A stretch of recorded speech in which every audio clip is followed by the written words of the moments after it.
আবার the digital educare প্ল্যাটফর্মে আজকে আমরা ঠান্ডা লড়াই অর্থাৎ দ্বিতীয় বিশ্বযুদ্ধের পরবর্তী পর্বে আন্তর্জাতিক সম্পর্কের মধ্যে যে ঠান্ডা লড়াইয়ের তৃতীয় পর্যায় এবং বাকি পর্যায়গুলো নিয়ে আলোচনা আমরা করব। গত ক্লাসে আমরা ঠান্ডা লড়াই কী, ঠান্ডা লড়াই কথাটি প্রথম কে চালু করেন এবং ঠান্ডা লড়াই কীভাবে উদ্ভব হলো, কোন দুটো দেশের মধ্যে বা কোন দুটো শক্তির মধ্যে ঠান্ডা লড়াই চালু হয়েছে সেগুলো নিয়ে আলোচনা করেছিলাম। একটু যদি আমরা গত ক্লাসে একটু রিক্যাপ করি তাহলে আমরা দেখব যে ঠান্ডা লড়াই যে শব্দটি সেটা প্রথম ব্যবহার করেছেন বলতে গেলে বার্নার্ড বারুচ এবং পরবর্তী সময়ে ওয়াল্টার লিপম্যানও প্রচলন করেছিলেন।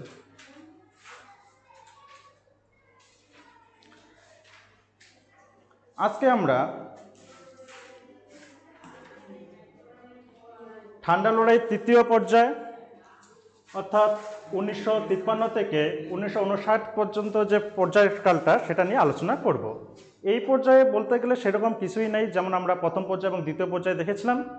এখানে যে বিষয়গুলো দেখব সেগুলো হচ্ছে মার্কিন যুক্তরাষ্ট্র দুটো গ্রুপ তৈরি করেছিল, একটা হচ্ছে সিয়াটো এবং একটা হচ্ছে মেডো। তো দেখি সিয়াটো এবং মেডো।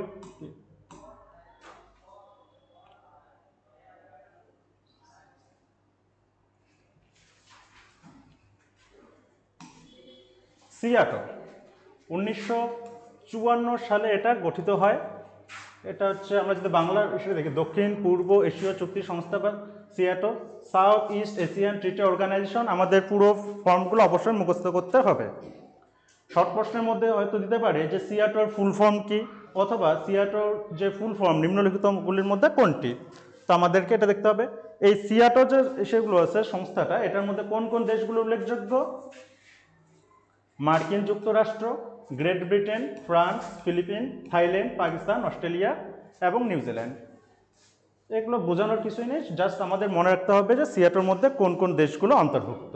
এমনও দিতে পারে ডান দিক বাঁ দিক মেলাও সিয়াটো, তা মেডো, ন্যাটো এগুলো দেওয়া থাকলো এবং এদিকে দেশগুলোর নাম দেওয়া আছে, তো আমাদের ম্যাচ করতে হবে। তো এটা আমরা দেখলাম সিয়াটো। এবং অন্যদিকে আরেকটা সংস্থা দেখতে পাচ্ছি বা গ্রুপ, সেটা হচ্ছে MEDO, Middle East Defence Organization. এদের এখানকার যে উল্লেখযোগ্য দেশগুলো সেটা হচ্ছে ব্রিটেন, তুরস্ক, ইরাক, ইরান ও পাকিস্তান। এখানেও আমাদের দেখতে হবে ফুল ফর্মটা অবশ্যই দেখতে হবে আমাদের, মিডল ইস্ট ডিফেন্স অর্গানাইজেশন। এটা গেল। এবং এই সময় একটা উল্লেখযোগ্য ঘটনা ঘটলো। এতক্ষণ থেকে আমরা যেটা দেখলাম রাশিয়ার যে রাষ্ট্রপতি স্টালিন তিনি মারা যান। তাহলে এটা মনে রাখতে হবে যে 1953 সালে স্টালিন যে আছে তিনি মারা গেলেন। তাহলে শর্ট প্রশ্ন আসতে পারে যে স্টালিন কবে মারা যান? 1953। এরপরে যে রাষ্ট্রপতি তার নাম হচ্ছে নিকিতা ক্রুশ্চেভ বা নিকিতা ক্রুশ্চেভ। এটা অবশ্যই মনে রাখতে হবে যে নিকিতা ক্রুশ্চেভকে। তাহলে আমরা কি দেখব যে 1953 সালে যখন রাশিয়ার যে স্টালিন তিনি মারা গেলেন তার পরবর্তী প্রধানমন্ত্রী নিকিতা ক্রুশ্চেভ। নিকিতা ক্রুশ্চেভ একটু শান্তিপ্রিয় মানুষ ছিলেন। অবশ্যই মন দিয়ে শোন যে নিকিতা ক্রুশ্চেভ শান্তিপ্রিয় মানুষ ছিলেন। তিনি এতদিন ধরে যে রাশিয়া এবং আমেরিকার মধ্যে যে ঠান্ডা লড়াই প্রচণ্ড বেগে যে চলছিল তার একটু কম করতে চেয়েছিলেন। তার জন্য তিনি যে সদ্য যে আমরা যেটাকে আমরা বলি তৃতীয় বিশ্বের যে দেশ, তৃতীয় বিশ্বের দেশ কোনগুলো? যেগুলো সদ্য অর্থাৎ রিসেন্টলি স্বাধীনতা লাভ করেছিল। উদাহরণ হিসেবে আমরা বলতে পারি বাংলাদেশ, তারপরে ভারত, এই যে এগুলো, এই তৃতীয় বিশ্বের যে দেশগুলো তাদের সঙ্গে একটা বন্ধুত্বপূর্ণ সম্পর্ক স্থাপন করতে চেয়েছিল,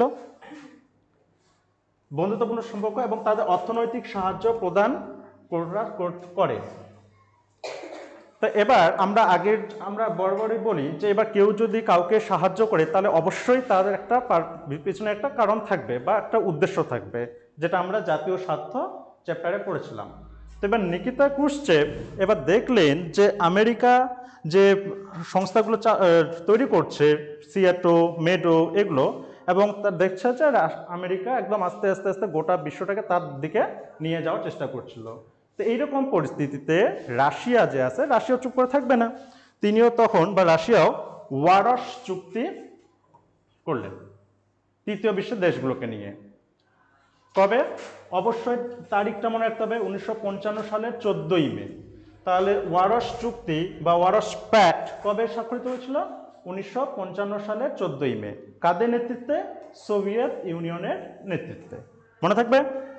তাহলে আমাদের মনে রাখতে হবে যে ওয়ারশ প্যাক্ট কাদের নেতৃত্বে হয়েছিল? তাহলে সোভিয়েত রাশিয়া। আমরা যদি দেখি সিয়াটো, মেডো, এদের পিছনে কাদের হাত ছিল? আমেরিকা। তো ওয়ারশ চুক্তি বা ওয়ারশ প্যাক্ট কবে হয়? 1955 সালের 14ই মে।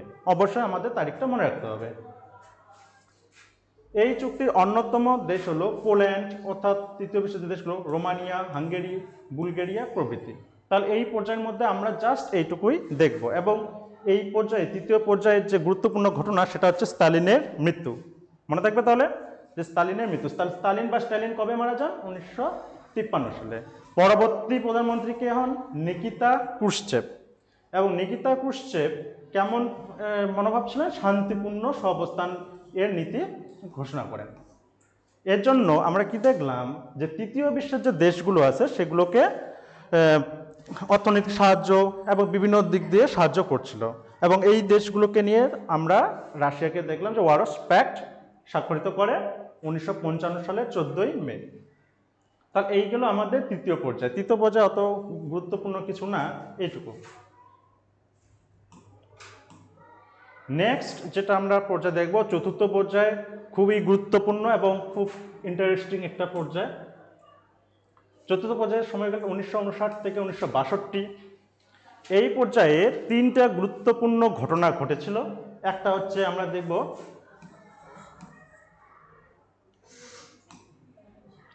বার্লিন সমস্যা। বার্লিন সমস্যা। বার্লিন কি? যে আমরা দেখেছিলাম যে জার্মানির একটা রাজধানী। আমরা আগের পর্যায়গুলোর মধ্যে দেখেছিলাম জার্মানিকে দুটো ভাগে ভাগ করা হয়, একটা হচ্ছে পূর্ব জার্মানি, একটা হচ্ছে পশ্চিম জার্মানি। তো সেখানে আমরা কি দেখলাম যে পশ্চিম জার্মানি যে আছে সেটাকে আমেরিকা একটা স্বাধীন দেশ হিসেবে ঘোষণা করলো। এই সময় আমরা কি দেখেছিলাম যে রাশিয়া তখন একটা সমস্যায় পড়ে গেল যে পূর্ব জার্মানির যে দেশগুলো আছে এগুলোর কি ভবিষ্যৎ হবে। তো সেই বার্লিন সমস্যাকে সমাধান করার জন্য রাশিয়া এবং আমেরিকা একটা সম্মেলন করেছিল বা করার প্ল্যান একটা ছিল, কিন্তু তার আগেই একটা গন্ডগোল হয়ে গেছিল যে প্যারিসে যে শীর্ষ এক সম্মেলন অনুষ্ঠিত হওয়ার কথা ছিল। কিন্তু এখানে আমরা দেখব যে একদিকে আমরা কি চাইবো যে ধরো যে আমাদের প্রতিবেশী দুটো দেশের বা দুটো বাড়ির মধ্যে ঝগড়া বা একটা অশান্তি চলছে। এবার আমি এবং আরেকজন যে বিশিষ্ট ব্যক্তি আছে, এবার আমরা কি করব, তাদেরকে সমস্যার সমাধান করার জন্য এগিয়ে যাব। কিন্তু আমরা মন থেকে চাইছি না যে সমস্যার সমাধান হোক। এর ফলে এবার আমার যে বিরোধী পক্ষ আছে সে হয়তো চাচ্ছে যে না আমরা সমস্যার সমাধানটা করি, কিন্তু আমি কি করলাম, এমন একটা পরিস্থিতি সৃষ্টি করে দিলাম যে সেই যে মিটিং বা সালিসি যে বৈঠক সেটা অনুষ্ঠিতই আর হলো না। বোঝা গেল? তো এইরকমই একটা কাণ্ড হচ্ছে আমেরিকা করেছিল। এখানে একটা জাহাজের নাম হচ্ছে U-2। এটা একটা হচ্ছে বিমান। U-2 একটা হচ্ছে বিমান। এটা কাদের ছিল? আমেরিকার। তাহলে U-2 হচ্ছে একটা বিমান এবং এটা কাদের ছিল? আমেরিকার ছিল। এবার আমেরিকা কি করলো যে U-2 যে বিমানটা আছে এটাকে রাশিয়ার যে সীমানা আছে সেখানে মনে করছে ঢোকার একটা পারমিশন দিল। এবার আমাদের দেশের যদি অন্য কোনো দেশে যদি একটা বিমান যদি ঘোরাঘুরি করে তাহলে আমরা কি সেটাকে মেনে নিব? এবার আমরা কি গুলি করে বা যেন তেন প্রকারে হোক সেটাকে নামাবো। বোঝা গেল? তো রাশিয়াও কি করলো, এই যে U-2 যে বিমানটা আছে এটাকে গুলি করেই হোক বা অন্য কোনো পদ্ধতিতে এই বিমানটিকে নামানো হলো। যেমন আমরা রিসেন্টলি যদি দেখি যে ওই যে বর্তমান অভিনন্দন যে এসেছিল ব্যক্তি, এবার তিনি পাকিস্তানের যে আশেপাশে একটা কি করছিলেন, মনে করো যে বিমান, তার যে যুদ্ধ বিমান ছিল সেটা নিয়ে টহলদারি করছিলেন, কিন্তু দুর্ভাগ্যবশত প্লেন ক্র্যাশ হয়ে সেটা পাকিস্তানে চলে যায়। তো সেই ক্ষেত্রে অনেক ঝামেলা হয়ে গেল। তো সেম একই রকম কাহিনী হচ্ছে এখানেও, যে এখানে একটা আমরা দেখতে পাচ্ছি U-2 বিমান। এটা কাদের ছিল? আমেরিকার ছিল। এই U-2 বিমানটি কি করছিল, যে রাশিয়ার যে সীমানা সেখানে ঘুরপাক করছিল কিসের জন্য? গোপন তথ্য সংগ্রহের জন্য। গোপন তথ্য মানে কি? সিক্রেট যে ইনফরমেশন আছে সেই সিক্রেট ইনফরমেশন সংগ্রহের জন্য এই ইউ-2 বিমানটি তাদের সীমানার আশেপাশে ঘুরপাক করছিল। তো এবার রাশিয়া কি করলো? সেই যে ইউ-2 বিমান আছে সেই ইউ-2 বিমানটিকে গুলি করে নিচে নামালো। বোঝা গেল? এরপর পরবর্তী সময়ে তাহলে রাশিয়া এবং আমেরিকার যে সম্পর্কটা কি ভালো থাকবে? অবশ্যই ভালো থাকবে না। এর ফলে যে বার্লিন সমস্যা যেটা সমাধান করার জন্য যে একটা শীর্ষক সম্মেলন প্যারিসে অনুষ্ঠিত হওয়ার কথা ছিল সেটা কি আর ঘটবে? হবে না। তাহলে এটা বার্লিন সমস্যা একটা সমস্যা, তো এটা বলা হচ্ছে। তাহলে বোঝা গেল যে বার্লিন সমস্যাটা কি। তাহলে বার্লিন সমস্যা আরেকবার বলে দিচ্ছি। বার্লিন ছিল জার্মানির ক্যাপিটাল অর্থাৎ রাজধানী।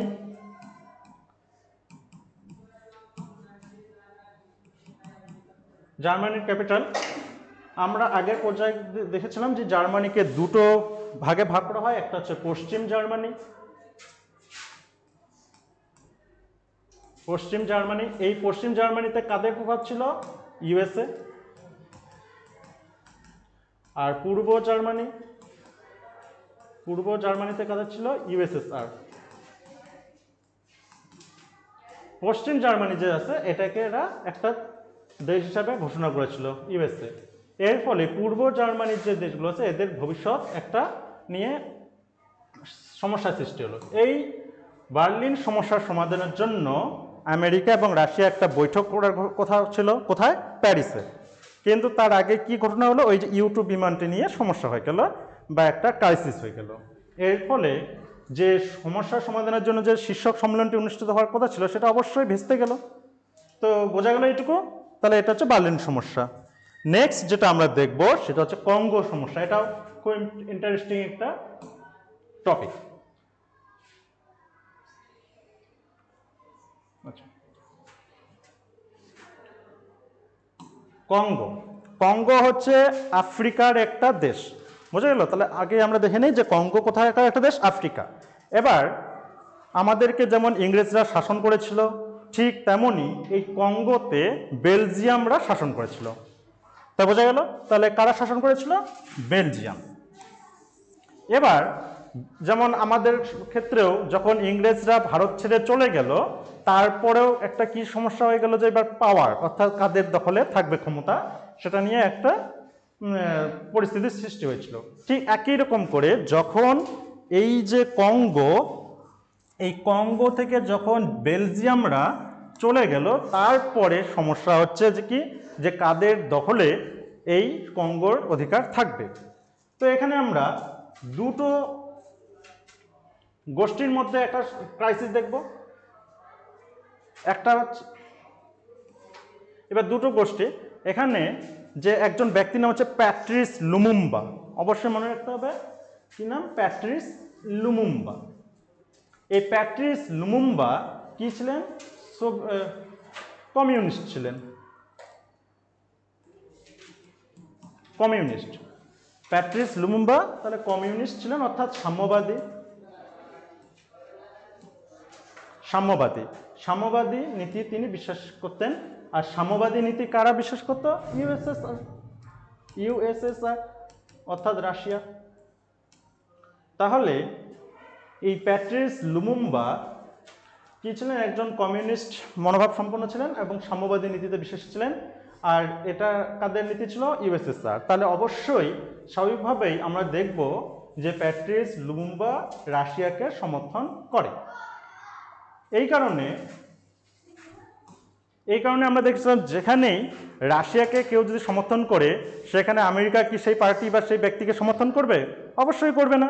এর জন্য কি হলো? এই প্যাট্রিস লুমুম্বা একজন জনপ্রিয় নেতা ছিলেন। বোঝা গেল? তাহলে একজন জনপ্রিয় নেতা ছিলেন মানে বোঝাই যাচ্ছে যে ভবিষ্যতে এই কঙ্গোর যে রাজনীতির যে ক্ষমতা সেটা কার হাতে চলে আসবে? প্যাট্রিস লুমুম্বার হাতে। তো এইরকম পরিস্থিতিতে মার্কিন যুক্তরাষ্ট্র এবার কাকে সমর্থন করবে?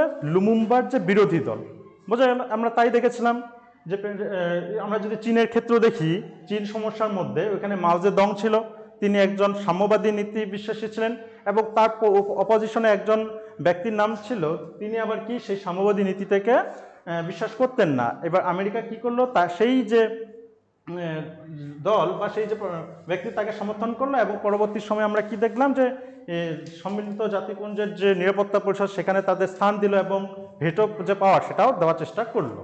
সেম একই রকম করে এখানেও যে লুমুম্বার যে বিরোধী পক্ষ তাকে সমর্থন করলো। এবার পরবর্তী সময় আমরা দেখতে পাচ্ছি প্যাট্রিস লুমুম্বা, আগেই বললাম যে একজন জনপ্রিয় নেতা ছিলেন, তাহলে বোঝাই যাচ্ছে প্যাট্রিস লুমুম্বাই পরবর্তী কঙ্গোর শাসক হবেন। এই পরিস্থিতিতে এই যে মার্কিন যুক্তরাষ্ট্র তার যে বিরোধী দল বা বিরোধী পক্ষ তাকে সমর্থন করলো এবং প্যাট্রিস লুমুম্বাকে হত্যা করা হলো। তা বোঝা গেল, যেমন আমরা আমাদের ভারতবর্ষের স্বাধীনতার পরবর্তী সময় এরকম অনেক ঘটনা দেখি, বলতে গেলে অনেক আছে, ওগুলা মানে ইসের মধ্যে হয়ে যাবে সমালোচনার মধ্যে।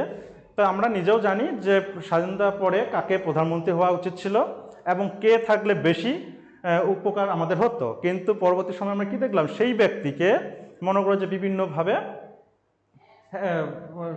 নিচু দেখানোর চেষ্টা করা হয়েছিল।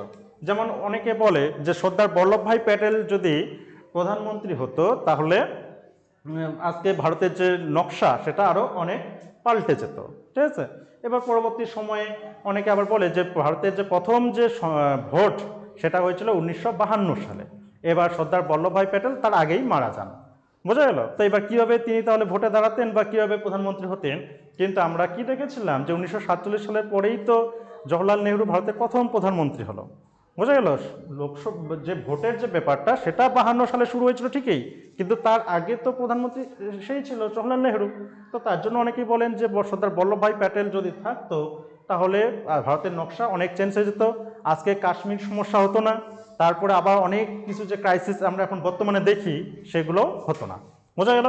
তো সেম এখানেও প্যাট্রিস লুমুম্বা এরকম একজন ব্যক্তি ছিলেন এবং তার জনপ্রিয়তা লক্ষ্য করে কি করা হলো, তার যে বিরোধী দল সেই বিরোধী দল এই প্যাট্রিস লুমুম্বাকে হত্যা করা হলো। এইরকম কাহিনী আমরা বাংলাদেশের যে প্রথম যে প্রধানমন্ত্রী শেখ মুজিবুর রহমান, যাকে বাংলাদেশের রাষ্ট্রপিতা বলা হয়, ঠিক আছে, বর্তমান যে প্রধানমন্ত্রী আছে শেখ হাসিনা তার পিতা ছিলেন এবং তিনিও একজন জনপ্রিয় নেতা ছিলেন বাংলাদেশে, কিন্তু পরবর্তীতে আমরা দেখলাম যে তার যে বিরোধী দল তাকে হত্যা করলো। সেম একই, এই যে হত্যা যে করলো এর জন্য এবার রাশিয়া কাকে দায়ী করছে, যে মার্কিন যে একটা গোয়েন্দা সংস্থা আছে সিআইএ, ঠিক আছে, সিআইএ এর পুরো নাম হচ্ছে সেন্ট্রাল ইন্টেলিজেন্স এজেন্সি।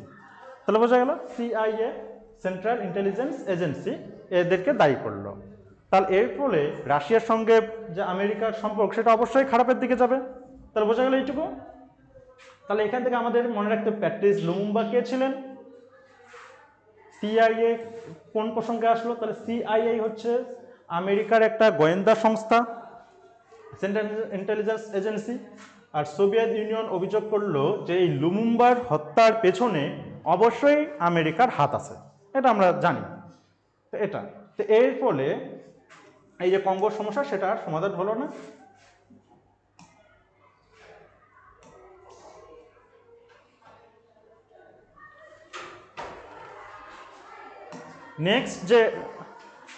নেক্সট যে আমরা ঘটনাটা দেখব সেটা হচ্ছে কিউবা ক্ষেপণাস্ত্র সংকট।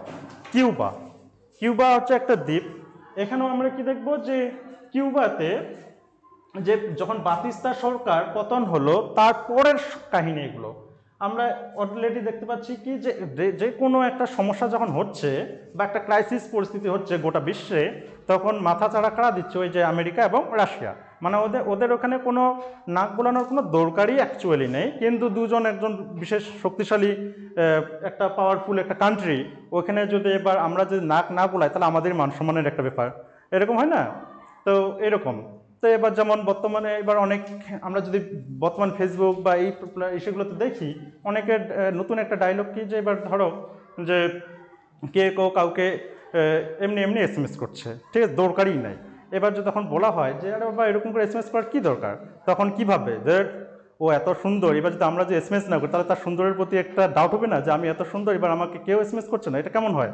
তো এই যে কাহিনী, বুঝা গেল, মানে এরকম পরিস্থিতি না, যে এখানে তাহলে সেম একই রকম রাশিয়া এবং আমেরিকা অন্য কোনো একটা দেশে ওদের মধ্যে একটা ইন্টারনাল যে একটা ম্যাটার, সেখানে ওরা এবার ভাবছে যে আমরা যদি স্ব ইচ্ছায় গিয়ে যদি হস্তক্ষেপ না করি তাহলে আমাদের এবার এই যে ক্ষমতা সেটার উপর লোক ডাউট করবে কিনা যে ওরা আবার এখানে মাথা গোলালো না, তার মানে ওরা মানে নিচু হয়ে যাচ্ছে, তাই তো সেম।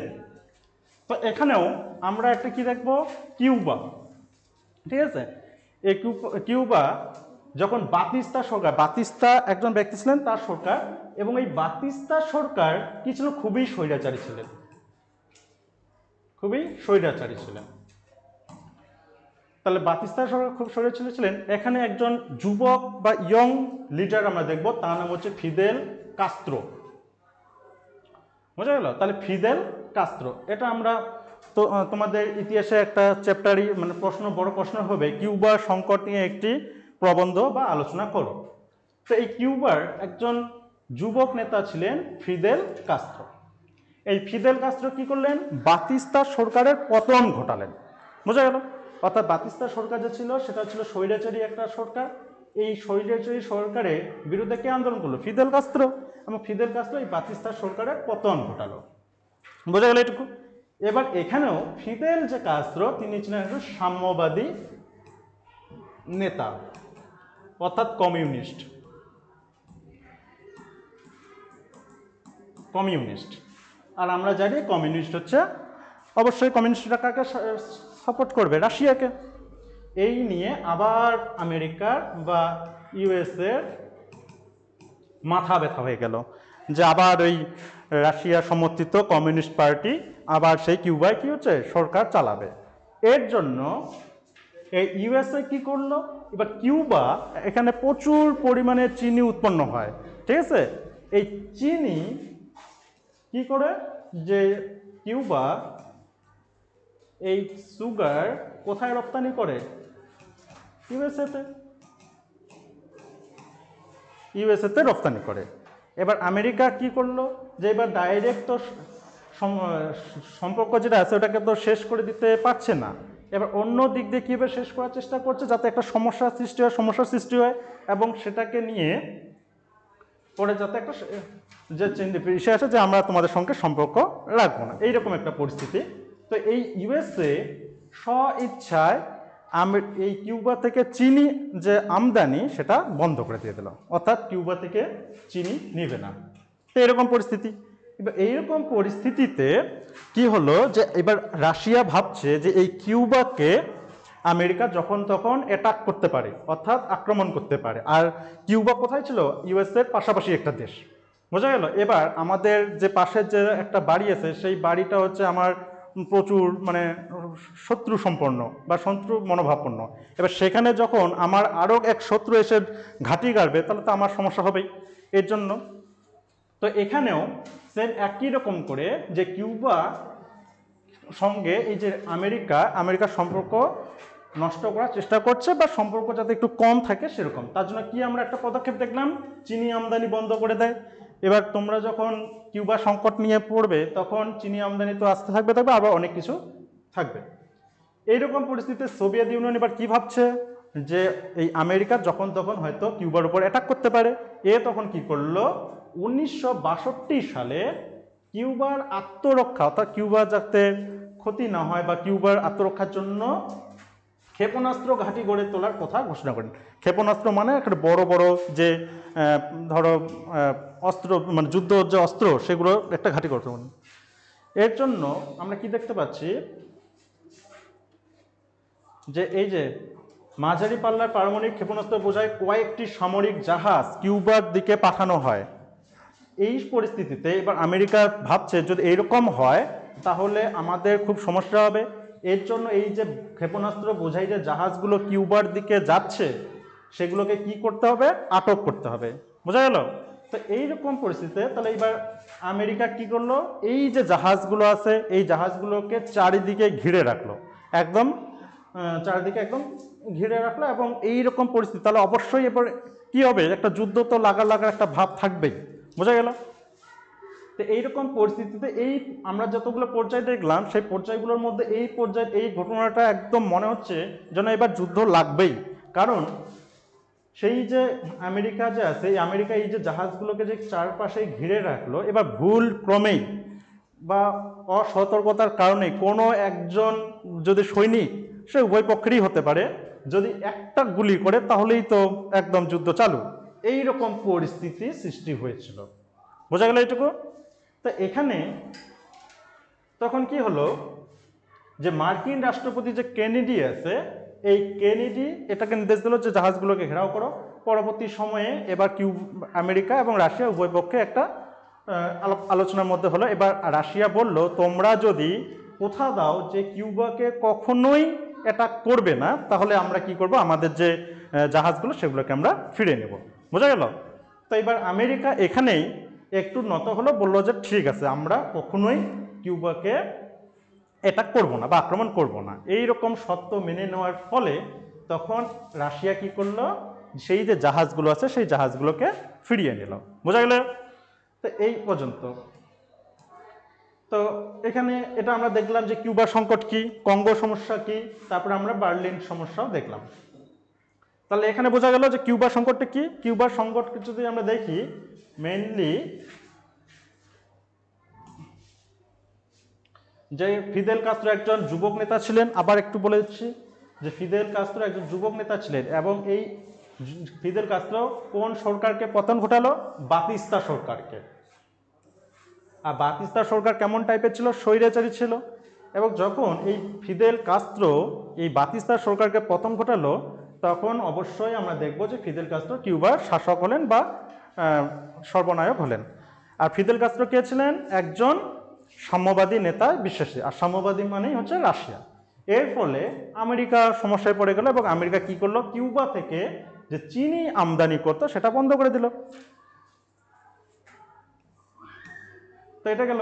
এবার তারপরে রাশিয়া এবার ভাবলো যে আমেরিকা অবশ্যই যখন তখন কিউবাকে আক্রমণ করতে পারে, তার জন্য কিউবার আত্মরক্ষার জন্য কিউবাতে একটি সামরিক ঘাঁটি বা ক্ষেপণাস্ত্র ঘাঁটি গড়ে তোলার ঘোষণা করলো। এবং তার জন্য কয়েকটা জাহাজ, যেটাতে একদম যুদ্ধের যে অস্ত্র সেটা পারমাণবিক বোমায় সেই সময় আমরা যে ধরি, এবং উন্নত মানের যে অস্ত্রশস্ত্র সেগুলো যাচ্ছিল, এটাকে আটক করে দিল কারা? আমেরিকা। এইরকম পরিস্থিতিতে একদম যুদ্ধ একদম হবেই, এটা এমন মানে এইরকম পরিস্থিতিতে নিশ্চিত এটা হবেই। তো সেই সময় এবার গোটা বিশ্ব তাকিয়ে আছে এদের উপর।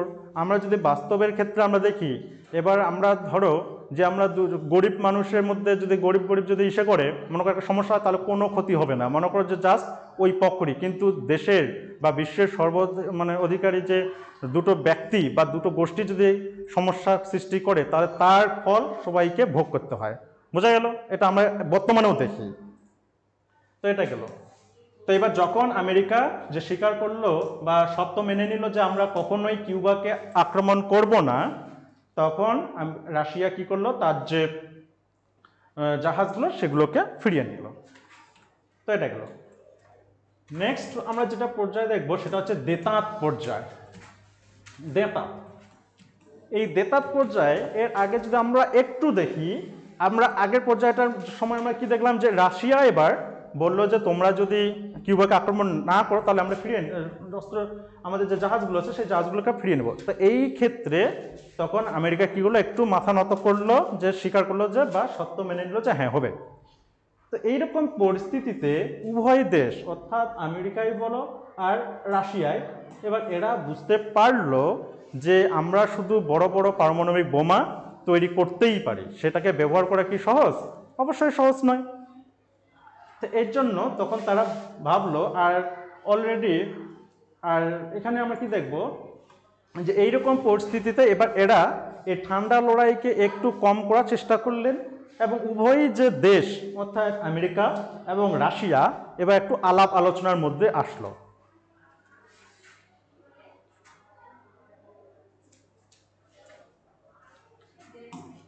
দেতাত কথাটা হচ্ছে একটা ফরাসি শব্দ, এটা অবশ্যই মনে রাখতে হবে।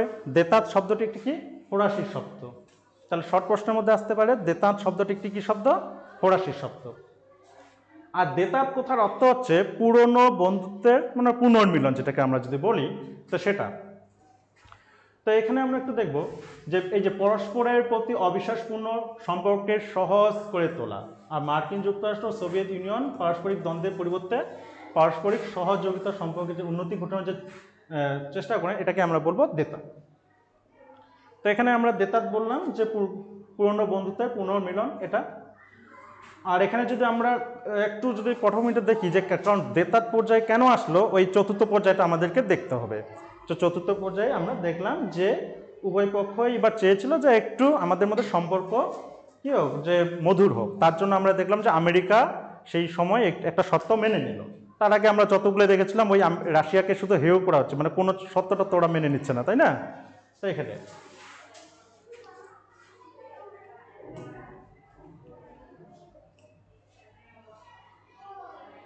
আচ্ছা, তাহলে এখানে যেটা বললাম যে উভয় রাষ্ট্র এবার বুঝতে পেরেছিল যে পারমাণবিক বোমা শুধু নির্মাণ করাই যায়, কিন্তু সেটাকে প্রয়োগ করা খুবই কঠিন কাজ।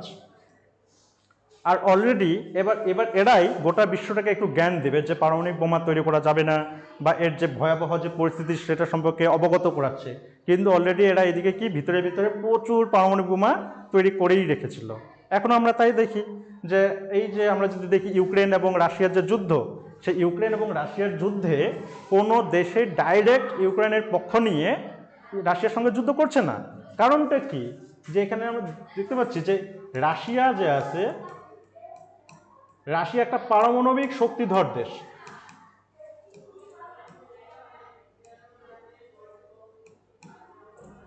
শক্তিধর দেশ এটা। আর রাশিয়ার যে এখন বর্তমান যে দেশ নায়ক, তার নাম কি? Vladimir Putin. ঠিক আছে, এবার ভ্লাদিমির পুতিন একজন সাহসী ব্যক্তি, এবং তিনি কোনো ডিসিশন নেওয়ার কোনো ভয় টয় পান না। এবং তিনি কি করেছিলেন, ডাইরেক্ট গোটা বিশ্বকে ওয়ার্ন দিয়েছিলেন। মানে ওয়ার্ন মানে কি, সতর্ক করে দিয়েছিলেন, যদি কোনো দেশ ইউক্রেনের পক্ষ নিয়ে আমাদের সঙ্গে যুদ্ধ করতে আসে, তাহলে তার দেশের উপর আমরা কি পারমাণবিক বোমা একদম ছুড়ে দিয়ে দেবো। এবং অলরেডি পারমাণবিক বোমা সব দিকে একদম সেট করে রেখেছিল, এবং তার ভিডিও কি তারা পাবলিশ করলো। এর ফলে কোনো দেশ যাবে? সহজেই যাবে না। কিন্তু এই ঘটনাটাই যদি এখন ভারত এবং পাকিস্তানের মধ্যে হতো, তাহলেই আমরা দেখতে পেতাম যে অনেক দেশ একে সাপোর্ট করতো, ওকে সাপোর্ট করতো, এরকম। তো এটা বলা হচ্ছে। তো আমরা সেই সময় দেখেছিলাম যে পারমাণবিক বোমা বা পারমাণবিক যে অস্ত্রশস্ত্র এই রাশিয়া এবং আমেরিকা প্রচুর তৈরি করে রেখেছিল, মানে ওদের যথেষ্ট করে রেখেছিল অবশ্য। আর ভিতরে ভিতরে হয়তো আরও তৈরি করছে, কিন্তু এবার গোটা দেশকে ভাষণ দিচ্ছে যে পারমাণবিক বোমা ঠিক না, তাই না? আর তার ভয়াবহ পরিস্থিতি আমরা কোন সময় দেখলাম, ওই যে জাপানে হিরোশিমা এবং নাগাসাকির উপর যখন বোমা নিক্ষেপ করা হলো, বোঝা গেল। এর জন্য এবার এরা ভাবছে যে একটু আমরা এবার জ্ঞান দিই গোটা বিশ্বকে। তো এই জন্য এখানে আমরা কতগুলো চুক্তি দেখবো, ঠিক আছে? এই যে একটা হচ্ছে, এই চুক্তিগুলো অবশ্যই দেখতে হবে। 1963 সালে পারমাণবিক অস্ত্র পরীক্ষা নিষিদ্ধকরণ চুক্তি, মানে পারমাণবিক অস্ত্র পরীক্ষা করা যাবে না, তাই পরীক্ষা করা যদি না যায় তাহলে তৈরি করে কি লাভ? দেতা। এবার তারপর দেখতে পাচ্ছি 1968 সালের পারমাণবিক অস্ত্র প্রসার রোধ চুক্তি। এই যে 1972 সালে সল্ট ওয়ান, সল্টের পুরো হচ্ছে কি স্ট্র্যাটেজিক আর্মস লিমিটেশন ট্রিটি 1। এই চুক্তিগুলো অবশ্যই আমাদেরকে মনে রাখতে হবে। হঠাৎ করে দিয়ে দিল যে পারমাণবিক অস্ত্র প্রসার রোধ চুক্তি কত সালে হয়েছিল?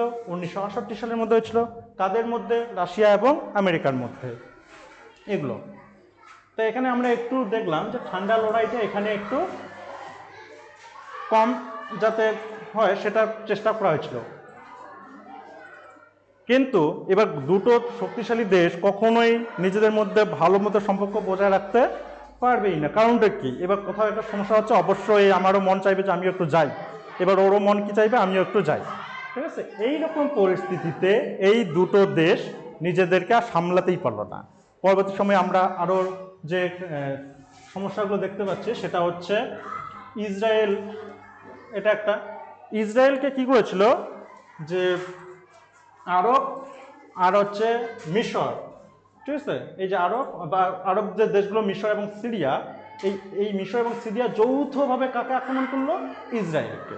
বর্তমান পরিস্থিতির সঙ্গে যদি আমরা দেখি যে মিশর এবং সিরিয়া এরা যৌথভাবে কাকে আক্রমণ করলো? ইসরায়েলকে। এবং তাহলে দুটো গোষ্ঠী হয়ে গেল, একদিকে আমরা দেখলাম মিশর এবং সিরিয়া, অন্যদিকে আমরা কি দেখতে পাচ্ছি আরেকটা দেশ ইসরায়েল। তাহলে দুটো হয়েই গেল, একদিকে মিশর, সিরিয়া, আর অন্যদিকে আমরা কি দেখতে পাচ্ছি? ইসরায়েল একাই, ইসরায়েল। সেম। এবার এই যে দুটো দেশ আছে, ইউএসএ আর রাশিয়া বা ইউএসএসআর, এরা এই যে এদের মধ্যে যে যুদ্ধ চলছে, এখানে এদেরকে নিজেদেরকে কন্ট্রোল করতে পারলো না। এদের একদম কি বলবো, যে মন একটু রিড়ি করছে যে কখন আমরা গিয়ে একটু এসে করবো, নাক গোলাবো। তো সেম একই রকম ঘটনা হচ্ছে, ইসরায়েলকে এবার সাপোর্ট করলো কারা? ইউএসএ। আর মিশর এবং সিরিয়া যে যৌথ যে গোষ্ঠীটা আছে, এদেরকে কি সাপোর্ট করলো? ইউএসএসআর। তাহলে এর ফলে আবার ঠান্ডা লড়াই শুরু হয়ে গেল ইসরায়েলকে কেন্দ্র করে। তাহলে বোঝা গেল এটুকু। তাহলে এখানে ইসরায়েল যে যুদ্ধ, এটা একটু দেখবো যে মিশর এবং সিরিয়া যৌথভাবে অর্থাৎ মিলিতভাবে কাকে আক্রমণ করলো? ইসরায়েলকে। আর ইসরায়েলকে কে সাপোর্ট করলো? ইউএসএ। এবং মিশর এবং সিরিয়ার যে যৌথ যে গ্রুপটা আছে, একে কে সাপোর্ট করলো? রাশিয়া। তো এখানে আবার ঠান্ডা লড়াই শুরু হলো। আচ্ছা, নেক্সট আমরা দেখব অ্যাঙ্গোলো ক্ষমতার দখলকে কেন্দ্র করে। এবার অ্যাঙ্গোলো একটা হচ্ছে দেশ। এবার এখানে ক্ষমতাকে, এবার যেমন আমরা যদি বর্তমান লোকসভাটা দেখি, এই বর্তমান লোকসভার যে ভোটগুলো চলছে, এখানেও মেন টার্গেট কি? যে দিল্লিকে কে ক্ষমতায় আনবে। এর জন্য আমরা দুটো বিষয় দেখতে পাচ্ছি। একটা হচ্ছে বিজেপি, আর একটা হচ্ছে কে? ইন্ডিয়া অ্যালায়েন্স বা ইন্ডি অ্যালায়েন্স বা জোট। এই অ্যাংলোর যে সমস্যা, এটাকে আমরা এই আমাদের সমস্যার মধ্যে দিয়ে একটু দেখতে পাই, যে একটা পার্টি হচ্ছে বিজেপি, এইগুলো হচ্ছে পার্টি একটা। আর একটা জোট, এটাকে আমরা পার্টি বলবো না, এখানে জোট, এটা হচ্ছে ইন্ডি জোট। এখানে বিভিন্ন যে পার্টিগুলো আছে, আমরা যদি বলি টিএমসি, ঠিক আছে, তারপরে আবার যে অন্যান্য যে আমরা যদি বলি সিপিআইএম, তারপর কংগ্রেস, এই যে পার্টিগুলো এবং আরো অনেক পার্টি এই জোটের মধ্যে অন্তর্গত। বোঝা গেল? তো এখানেও এই অ্যাংলো যে আছে, এই অ্যাংলো ক্ষমতার দখলকে কেন্দ্র করে দুটো পার্টির মধ্যে লড়াই হয় বা বিবাদ। একটা হচ্ছে কি? এমপিএলএ, ঠিক আছে,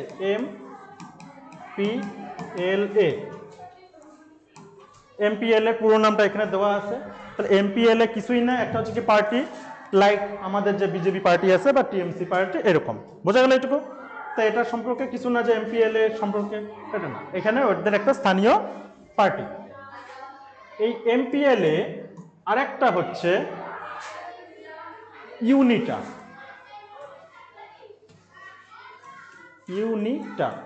এই একটা পার্টি। তাহলে এখানে আমরা কোন কোন দুটো পার্টি দেখতে পাচ্ছি? একটা হচ্ছে এমপিএলএ আর একটা হচ্ছে ইউনিটা। এবার এমপিএলএ যে পার্টিটা আছে, এটাকে কারা সাপোর্ট করছে? রাশিয়া। আর এই যে ইউনিটা, এটা কারা সাপোর্ট করছে? ইউএসএ। তাহলে আমরা দেখতেই পাচ্ছি যে এমপিএলএ যে পার্টি আছে, সেটা অবশ্যই কমিউনিস্ট হবে, কারণ রাশিয়া যেহেতু সাপোর্ট করে, তার মানে কি সাম্যবাদী নীতিতে বিশ্বাসী এরকম একটা পার্টি হবে এটা। কিন্তু পরবর্তী সময়ে আমরা দেখতে পেলাম যে এই যে দুটো পার্টি আছে, এই দুটো পার্টির মধ্যে অ্যাংলোর যে ক্ষমতা কারা দখল করলো? এমপিএলএ। বোঝা গেল? এই যে এমপিএলএ এরা কি করলো? ক্ষমতা দখল করলো।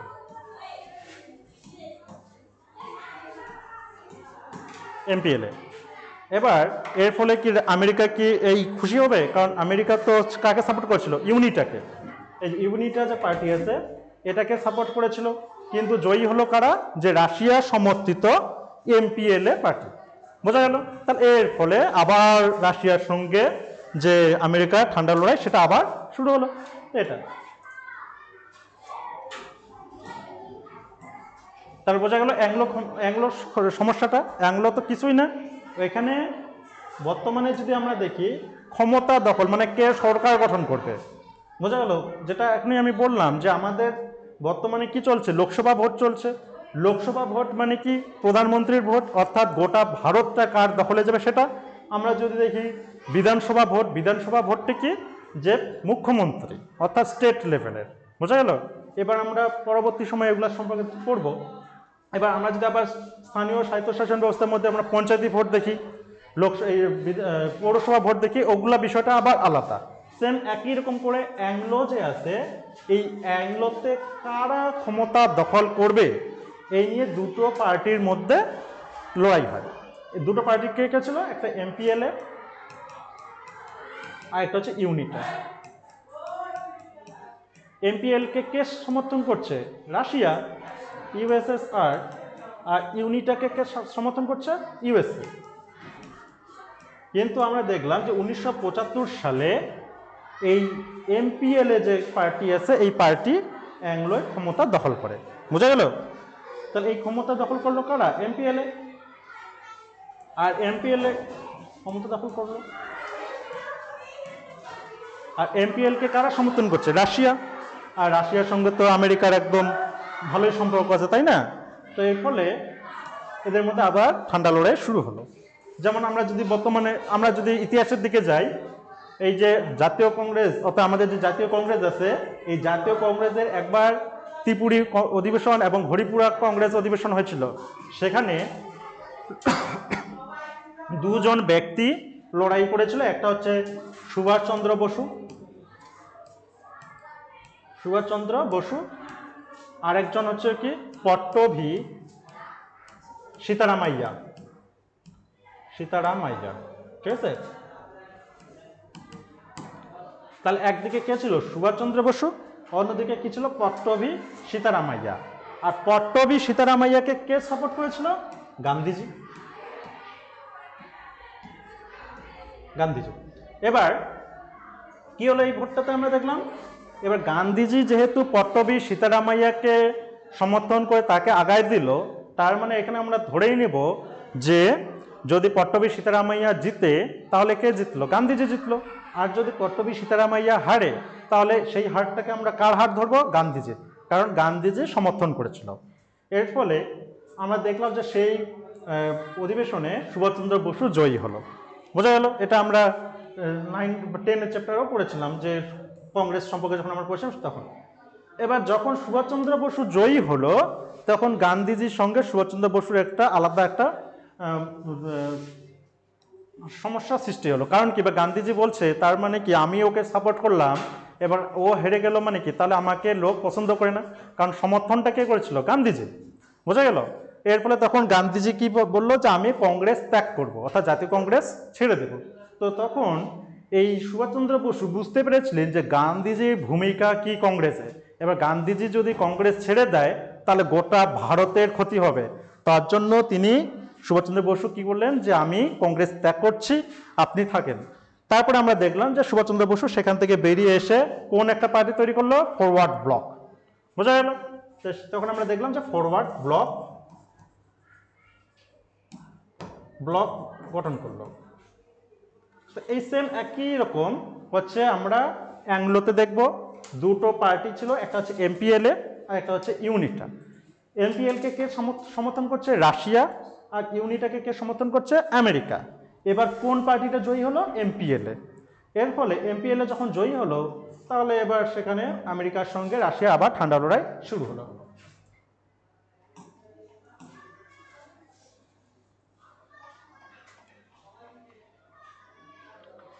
নেক্সট যেটা আমরা টপিক, সেটা হচ্ছে আফগানিস্তান সমস্যা। আফগানিস্তান, এই যে বর্তমান যে আফগানিস্তান, সেখানে তো এখানে আফগানিস্তান সমস্যাটা একটু বড় আছে, এটা আমাদের ভালো মতো বুঝতে হবে। তো এখানে প্রথম দিকে আফগানিস্তানের রাজা থাকতো। বোঝা গেল? তো প্রথমে কারা শাসন করত? রাজা। কিন্তু পরবর্তী সময়ে এই মোহাম্মদ দাউদ বলে একজন ব্যক্তি ছিলেন। ঠিক আছে? কি ছিলেন? মোহাম্মদ দাউদ খান।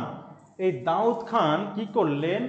এই রাজাকে মনে কর যে রাজা সেই সময় ইতালিতে চিকিৎসা করতে গিয়েছিলেন, সেই সুযোগটাকে কাজে লাগিয়ে মোহাম্মদ দাউদ খান এই আফগানিস্তানকে দখল করে নিল। বোঝা গেল? তো এবার পরবর্তী সময় আমরা কি দেখলাম? এখানে একটা দল দেখবো, সেটা হচ্ছে পিডিপি। Very very important. এটা হচ্ছে পিপলস ডেমোক্রেটিক পার্টি। এই পিডিপি একটা হচ্ছে দল, যেমন বর্তমানে আমরা যেমন বারবার বলছি যেমন কংগ্রেস একটা দল, সেরকমই ওখানকার একটা গুরুত্বপূর্ণ দল ছিল পিডিপি। এই পিডিপির একজন সদস্য ছিলেন মোহাম্মদ দাউদ খান। এই পর্যন্ত ঠিকই আছে। এবার 1977 সালে এই মোহাম্মদ দাউদ খান একটি পার্টি গঠন করলেন, সেটাকে আমরা বলবো এনআরপি, ন্যাশনাল রেভলিউশনারি পার্টি, এরকম।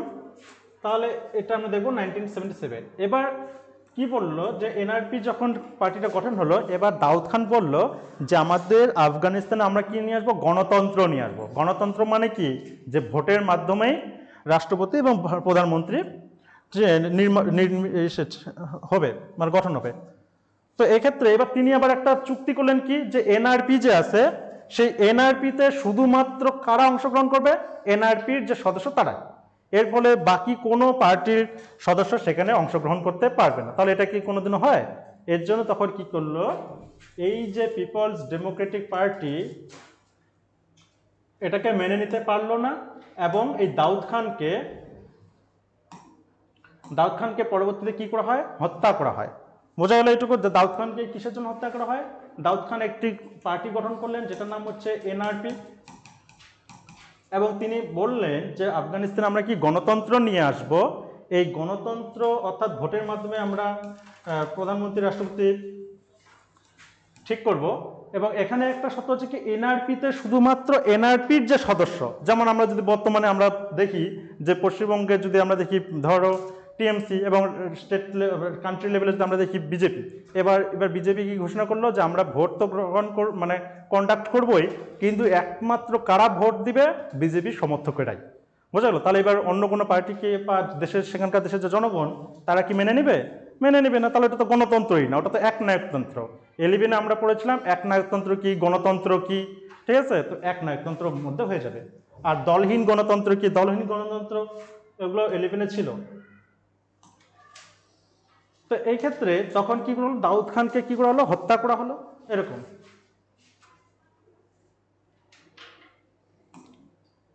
তো তারপরে এখানে আমরা দেখব একটা নূর মোহাম্মদ, আর একজন ব্যক্তির নাম হচ্ছে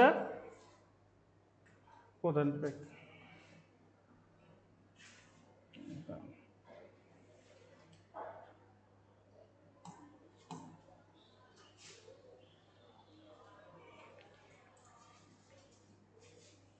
হচ্ছে নূর মোহাম্মদ, আরেকজন ব্যক্তির নাম হচ্ছে, এই ব্যক্তিগুলোর নামগুলো এত কঠিন, এই যে হাফিজুল্লাহ আমিন, ঠিক আছে? এই যে হাফিজুল্লাহ আমিন, এই ব্যক্তি দুটোর মধ্যে একটা নূর মোহাম্মদ আর একটা হচ্ছে হাফিজুল্লাহ আমিন। এবার যখন এরকম পরিস্থিতি হলো, তখন নূর আহমদকে কি করা হলো, প্রাইম মিনিস্টার করা হলো। বোঝা গেল? আর হাফিজুল্লাহ আমিনকে কি করা হলো, deputy prime minister, deputy prime minister.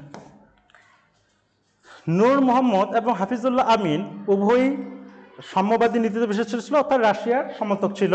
কিন্তু এই রাশিয়া এই হাফিজুল্লাহ যে আমিন ব্যক্তি আছে, একে ভাবতো যে আমেরিকার মদতপুষ্ট বা আমেরিকাকে সমর্থন করে এইরকম একজন ব্যক্তি।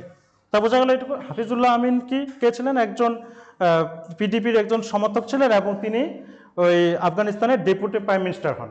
এবং এই যে নূর মোহাম্মদ, তিনি প্রাইম মিনিস্টার হন। এবং রাশিয়া যে আছে, রাশিয়া এই হাফিজুল্লাহ আমিনকে কি ভাবতো, এ আমেরিকাকে সমর্থন করে, এর জন্য রাশিয়া হাফিজুল্লাহ আমিনকে বিশ্বাস করতো না। বোঝা গেল এইটুকু। পরবর্তী সময় আমরা দেখি এই যে নূর মোহাম্মদ একবার ইসেতে গেছিল, মস্কো কে ছিল, রাশিয়ার রাজধানী। তো মস্কো ছিল রাশিয়ার রাজধানী। এবার এই মস্কোতে যখন গেল, তখন রাশিয়া এই নূর আহমদকে বলল যে তুমি এক কাজ করো, এই যে হাফিজুল্লাহ আমিন যে আছে, এই হাফিজুল্লাহ আমিন কি মনে হয় যে তিনি একজন আমেরিকাকে সাপোর্ট করে, এর জন্য তুমি তাকে গিয়ে এই ডেপুটি প্রাইম মিনিস্টার যে পোস্ট আছে সেখান থেকে তাকে সরিয়ে দাও। বোঝা গেল? এবার নূর আহমদ বললো যে ঠিক আছে। এবার যখন সে আসলো, তখনই এইদিকে আবার যে হাফিজুল্লাহ আমিন যে আছে, তিনি এই খবরটা হয়তো আগেই পেয়েছিলেন বা বুঝতে পেরেছিলেন যে এরা গিয়ে কিছু একটা সমস্যার সৃষ্টি করবে বা কিছু একটা প্ল্যান তৈরি করবে। এবার যখন এই নূর আহমদ যখন আফগানিস্তানে আসলো, তখনই হাফিজুল্লাহ আমিন কি করলো, তাদেরকে এই গোটা পরিবার শুদ্ধ মনে করা হচ্ছে হত্যা করা হলো এই যে নূর আহমদকে। তো বোঝা গেল এটুকু। তো এইরকম পরিস্থিতিতে আমরা কি দেখতে পাচ্ছি যে হাফিজুল্লাহ আমিন যে ছিল, হাফিজুল্লাহ আমিনকে কি রাশিয়া বিশ্বাস করতো? বিশ্বাস করতো না। তারা কি ভাবতো যে আমেরিকাকে সাপোর্ট করে। তো এরকম পরিস্থিতি তখন এই রাশিয়া কি করলো, একদম গোটা আফগানিস্তানের উপর নিজেদের অধিকার কায়েম করলো, একদম ডাইরেক্ট মনে করে অ্যাটাক করে দিয়ে দিল। এবং এখানে এই পিটিপির যে আরেকজন সমর্থক ছিলেন এই যে কারমাল, ঠিক আছে, এই কারমালকে তারা কি করলো, পিএম বানালো।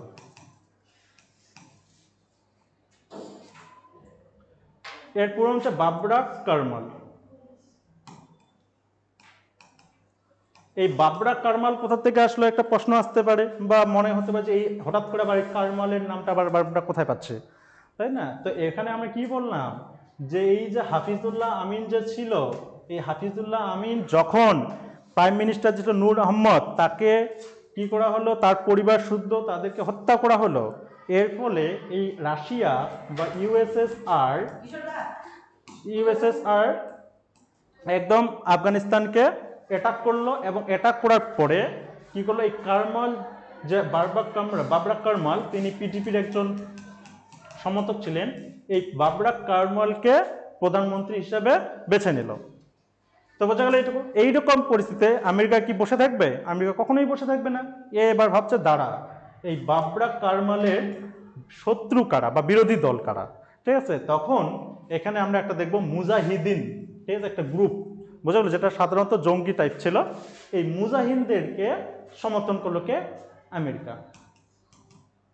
ইসলামিক গোষ্ঠী একটা ছিল, এরা মুজাহিদিন, ঠিক আছে।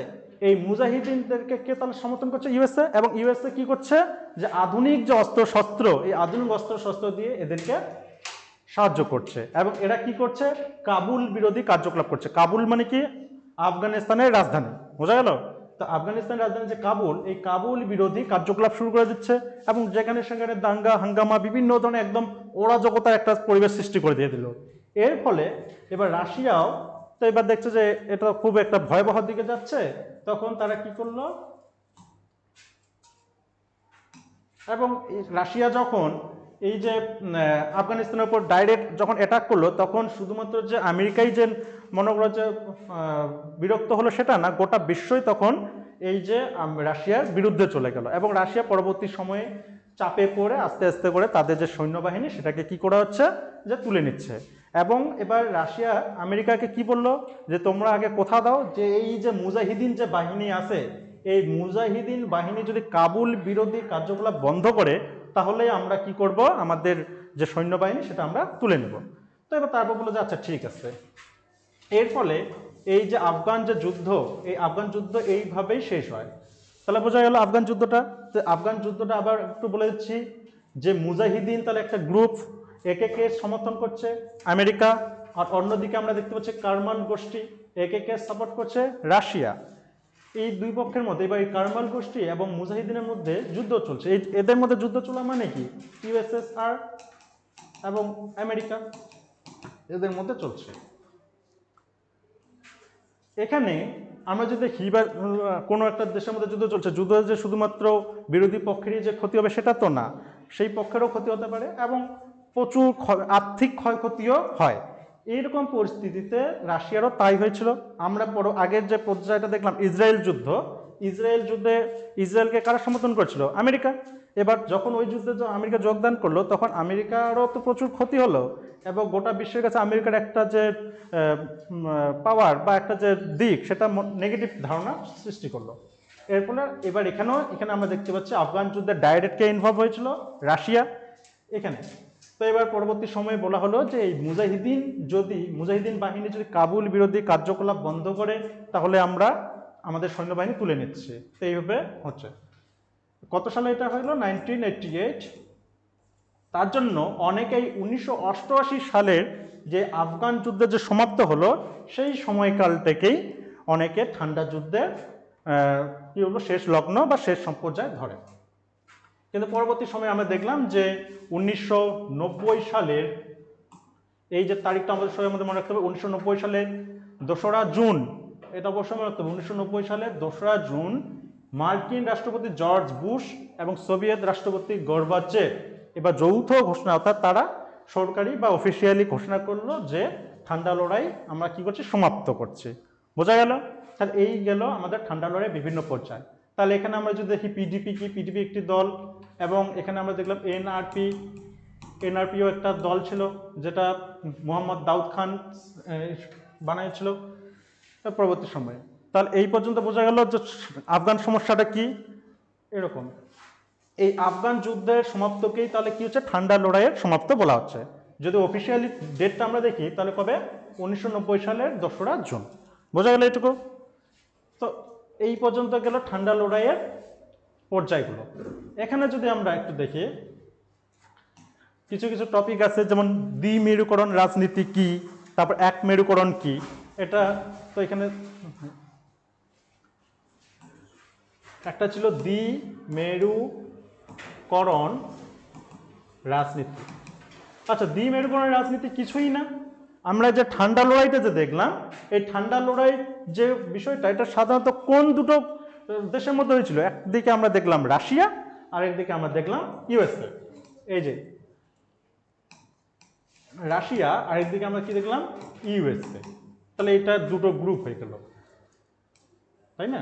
এবার কোনো কোনো দেশ রাশিয়াকে সমর্থন করছে, আবার কোনো কোনো দেশ ইউএসএ কে সমর্থন করছে।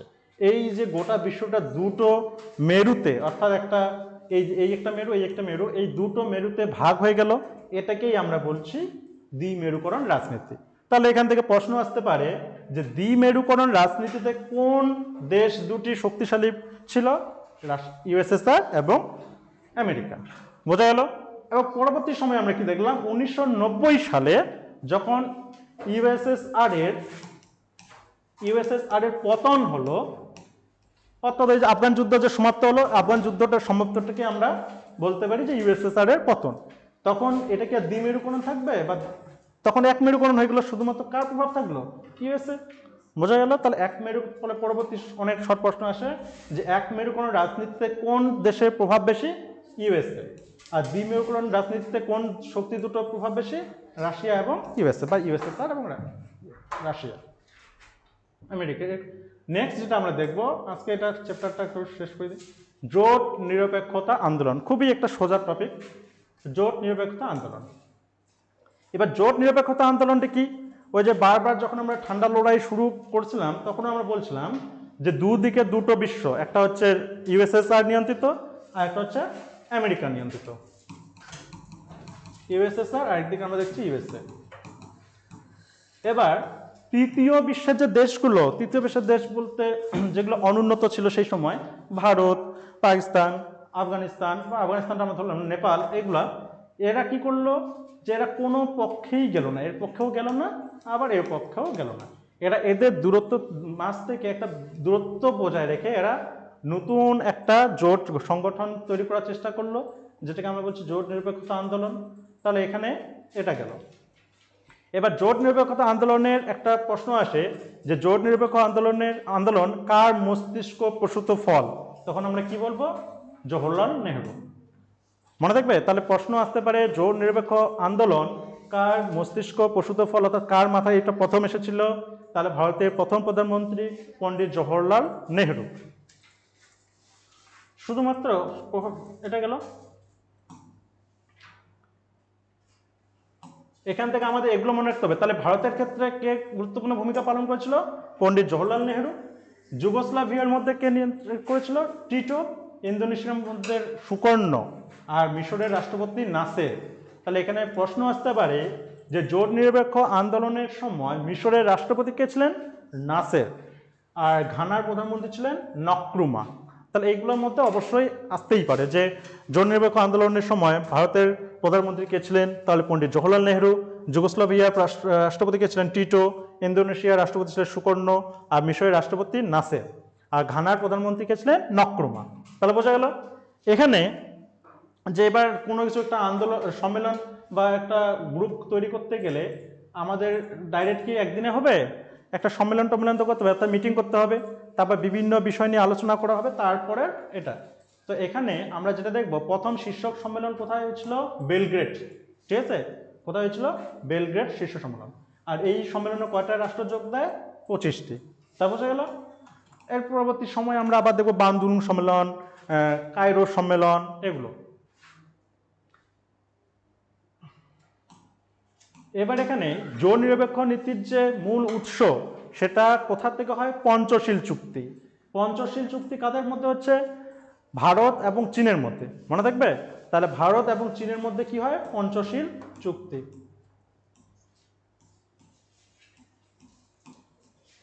তাহলে পঞ্চশীল চুক্তি কাদের মধ্যে হয়? ভারত আর চীন। কত সালে? 1955। Very very important. এই যে ভারত এবং চীনের মধ্যে যে পঞ্চশীল চুক্তি, পঞ্চশীল মানে কি? পাঁচটা নীতি এদের মধ্যে করা হয়েছিল, সেটাকে আমরা বলছি পঞ্চশীল চুক্তি। এই পঞ্চশীল চুক্তি ছিল কি? এই যে জোট নিরপেক্ষতা নীতির মূল উৎস।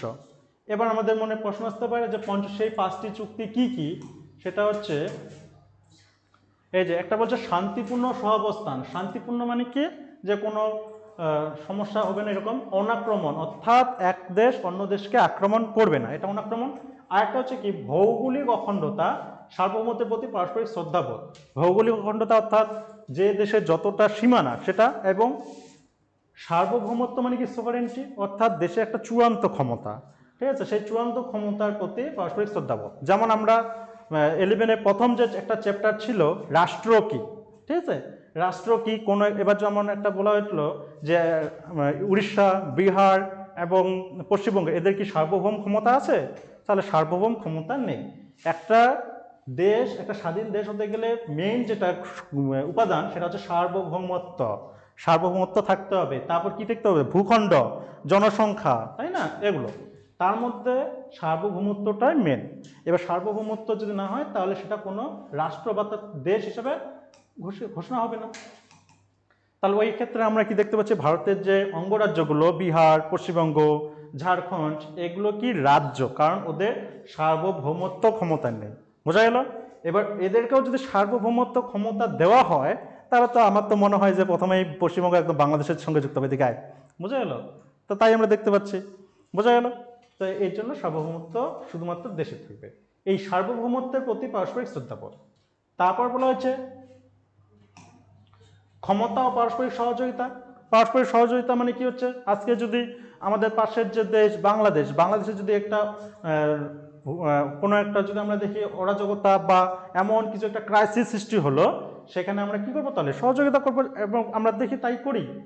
তারপর বলা হচ্ছে অন্য রাষ্ট্রের বিষয়ে হস্তক্ষেপ করা থেকে বিরত থাকা, অর্থাৎ অন্য কোনো রাষ্ট্রের অভ্যন্তরীণ যে বিষয়, অভ্যন্তরীণ বিষয় কোনগুলো? তাদের ইন্টারনাল যে ম্যাটারগুলো, সেগুলোতে আমরা কি করব না? হস্তক্ষেপ করবো না, অর্থাৎ নাক গলাবো না, ওই আমেরিকা এবং রাশিয়ার মতো।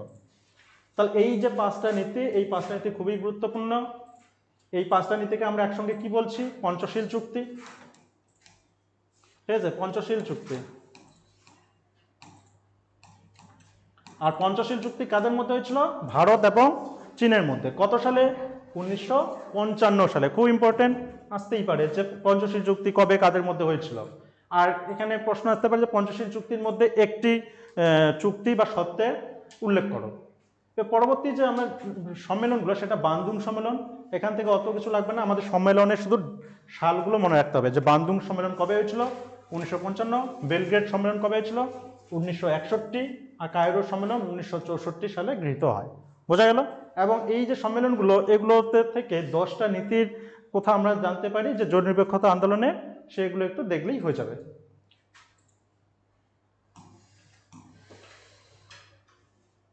তাহলে আজকে আমাদের তাহলে ঠান্ডা লড়াই একদম প্রথম থেকে শেষ পর্যায়ে, এবং পরবর্তী সময়ে দ্বিমেরুকরণ রাজনীতি কি, এক মেরুকরণ রাজনীতি কি, দ্বিমেরুকরণ রাজনীতিতে কোন শক্তি কোন দেশ বা কোন শক্তি দুটো গুরুত্বপূর্ণ ভূমিকা পালন করেছিল, এক মেরুকরণ রাজনীতিতে আমরা কাদের গুরুত্বপূর্ণ ভূমিকা দেখি? তারা আমেরিকা।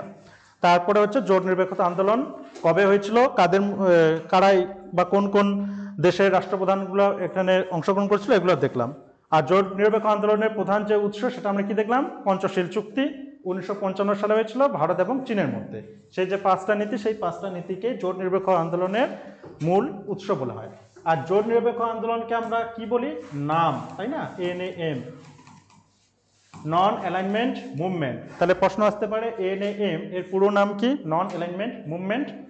তারপর এখানে অনেক কিছু শর্ট ফর্ম আছে যেগুলো পড়তে হবে। তাহলে বোঝা গেল এটুকু, কোথাও অসুবিধা আছে? তাহলে এরকম করে দেখতে হবে। তাহলে এইগুলো আমাদের দ্বিতীয় অধ্যায় কমপ্লিট হয়ে গেল, এবং পরবর্তী ক্লাসে আমরা তৃতীয় অধ্যায় অর্থাৎ পররাষ্ট্রনীতি সম্পর্কে আমরা দেখলাম। সেই পররাষ্ট্রনীতি বা ফরেন পলিসি, সেখানে গুরুত্বপূর্ণ যে একটা টপিক আছে SAARC, south Asian association for regional cooperation, এগুলো নিয়েও আলোচনা করব। তাহলে পরবর্তী ক্লাসে আমরা তৃতীয় অধ্যায়টা দেখব। ঠিক আছে, ধন্যবাদ।